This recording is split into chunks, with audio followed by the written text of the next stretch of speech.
Նորաձևության սահմաններում չէ այս հագուստի ցուցադրությունը, սովորական զգեստներն ու շապիկներն այսօր իրենց դիզայնով զարմացնելու համար չեն, սրանք խոսում են այն մասին, ինչ հաճախ չի տեսնվում ու չի խոսվում։ Գյումրու երիտասարդական պալատում անտեսված ցուցադրություն խորագրով ցուցահանդեսն է, որի շրջանակներում ներկայացվել է բռնության ենթարկված կանանց եւ երեխաների հագուստը։ Երբ որ մենք խոսում ենք բռնության մասին, բոլորը գայթակղություն ունեն բռնության ենթարկվածի դեմքը տեսնելու։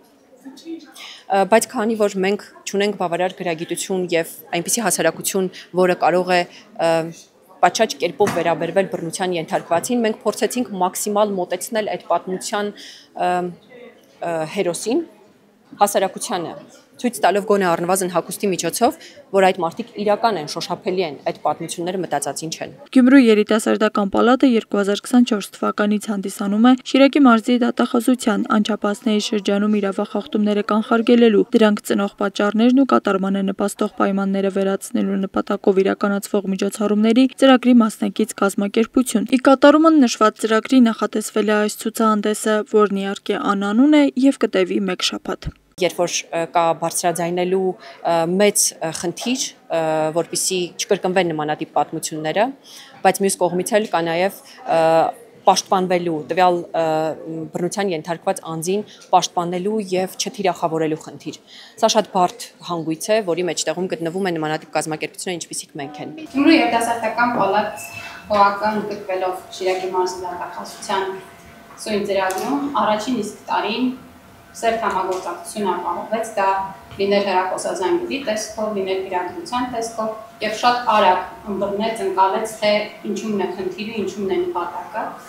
եւ առաջին իսկ տարվա ընթացքում արդեն իրականացրեց ծրագրեր, որոնք ունեցան իրենց արդյունքները, մասնավորապես ունեցանք 5 անձնական գործեր արվող, գաղտնի են այդ անձնական գործերի տվյալները, որովհետեւ անչափահասներին են վերաբերում, տվյալներ չեմ հրապարակելու։ Ծրագրի շրջանակներում երիտասարդական պալատը աշխատել է 5 երեխայի եւ դեռահասների հետ, աշխատանքներն հիմնականում անհատական մոտեցում են կրել եւ նպատակաուղղված են եղել շահառուների սոցիալականացմանը առանց վերջիններից թիրախավորման եւ դրական առանձնացման։ Աշխատանքային ծրագրի հիմնական մասը կրել է կրթական բնույթ եւ մոնիթորինգ, աշխատանք է տարվել նաեւ շահառուների ծնողների հետ երեխաների առավել հարմարավետ եւ արդյունավետ սոցիալականացում ապահովելու համար։ Համագործակցություններ եւս շատ են եղել այլ կազմակերպությունների, ինչպես նաեւ մարդու իրավունքների պաշտպանի գրասենյակի հետ։ Մեր կողմից կարող եմ ասել, որ 2024 թվականին կատարված մշտադիտարկումների արդյունքում մենք բռնության թեմայով ունեցել ենք 81 նույն գրավոր եւ բանավոր բողոք, որոնք իհարկե մեր կողմից ուսումնասիրվել են, կատարվել են պաշտպանի իրավունքների շրջանակներում իրականացվող ուսումնասիրություն։ Այս ծրագրի նպատակը ծրագրի շահառուներին թիրախավորման ցանկացած դրսևորումից ապահովագրելն է, ինչպես նաև կոտրել հասարակության մեջ տարածված ատելության խոսքն ու անտարբերությունը։ Մեզանից ոչ մեկը, ոչ դուք,